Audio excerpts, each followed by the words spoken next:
మాకు కూడా ప్రతివ్యూహం ఉంటుంది కదా. అంటే ఇదొక కొత్త ఫ్యాషన్గా మొదలైందండి. కరెక్ట్గా ఎన్నికల ముందల ప్రతిపక్ష పార్టీలపైన బురద చల్లుతాం, ఉంది లేనట్టు చూపిస్తాం, సినిమాలు వేస్తాం. ఇది చూస్తే ఈ సినిమాకి అయ్యే బడ్జెట్ మొత్తం ఏకంగా సైకో జగన్ నుంచే వస్తుంది, ప్రతి రూపాయి వస్తుంది. ఇప్పటికీ ప్రొడ్యూసర్ గారు, డైరెక్టర్ గారు ఐ థింక్ మూడు సార్లు కలిసినట్టున్నారు జగన్. నిన్న మీరు చూస్తే ఆయన తరపున అంటే రామ్ గోపాల్ వర్మ గారి తరపున పోరాడిన న్యాయ పోరాటం చేస్తున్న లాయర్ నిరంజన్ రెడ్డి గారు. ఆయన ఎవరండి? వైకాపా రాజ్యసభ సభ్యుడు. తెలంగాణ హైకోర్టులో లోకల్ కోర్టులో నిరంజన్ రెడ్డి వెళ్ళి ఆయన రామ్ గోపాల్ వర్మ తరపున పోరాడుతున్నాడు, న్యాయ పోరాటం చేస్తున్నాడు అంటే దాని అర్థం ఏంటి? దీని వెనకాల ఎవరున్నట్టు? ప్రభుత్వం. ఎస్, మాకున్న రైట్స్, రాజ్యాంగం మాకు రైట్స్ ఇచ్చింది, అది మేము కాపాడాలని కోర్టుని ఆశ్రయించాం. నిజంగానే సినిమా తీయాలంటే హూ కిల్డ్ బాబాయ్ తీయచ్చు, కోడి కత్తి పైన తీయచ్చు,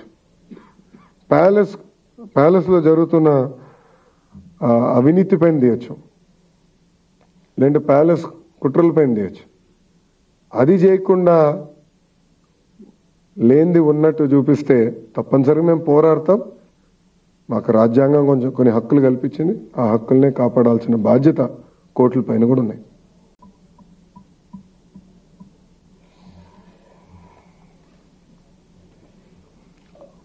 ఏం క్వశ్చన్స్ లేవా?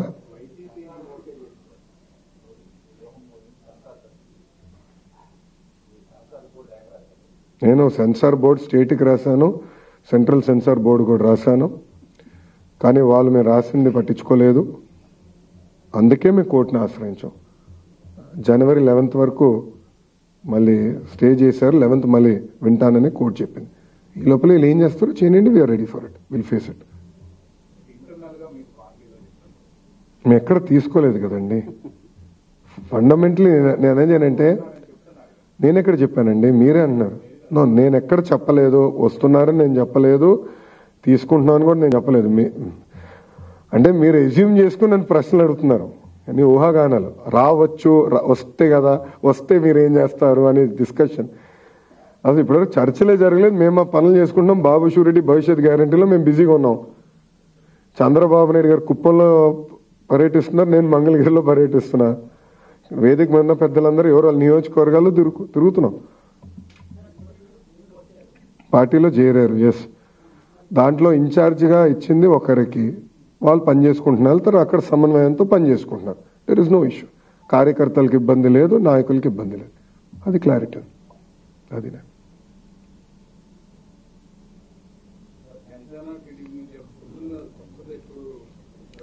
స్పష్టత ఉంది.